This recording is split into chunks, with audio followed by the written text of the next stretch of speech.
When John Lennon was gunned down outside of his New York City home on December 8, 1980, he was only 40 years old but had already left an indelible impression on generations that internalized his messages of peace and togetherness, and of love and unity. Still, the loss was immense. My dad, Roop, turned 30 years old only one day before Lennon died. New York and the United States were still relatively new to the Indian immigrant.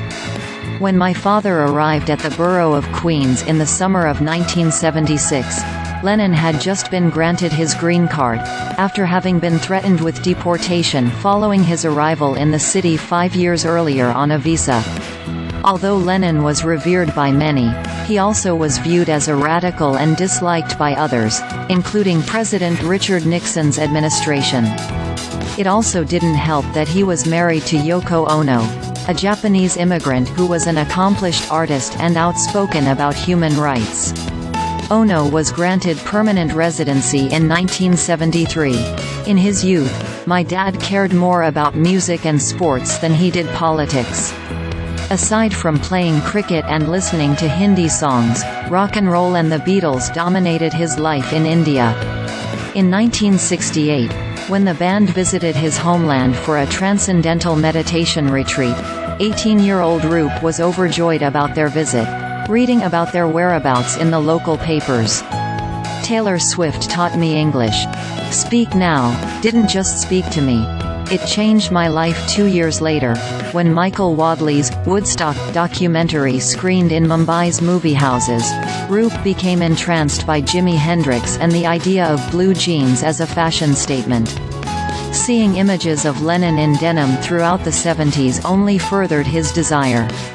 When he finally made it to the United States in 1976, his first paycheck would go to buy his first pair of jeans. In 1979, only weeks before meeting my dad, my mom, Loretta, spotted Lennon and Ono in Midtown Manhattan on her lunch break from her secretarial job. She was dumbfounded by how casually they were strolling along the sidewalk, no bodyguards, and that she suddenly found herself walking behind them. But before she could muster up the courage to approach them, a crowd began to form. Within seconds, the couple ducked into a store and out of my mother's sight forever.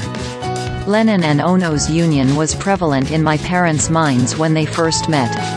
The power couple projected an idea of strength over adversity as well as helping to normalize an interracial relationship.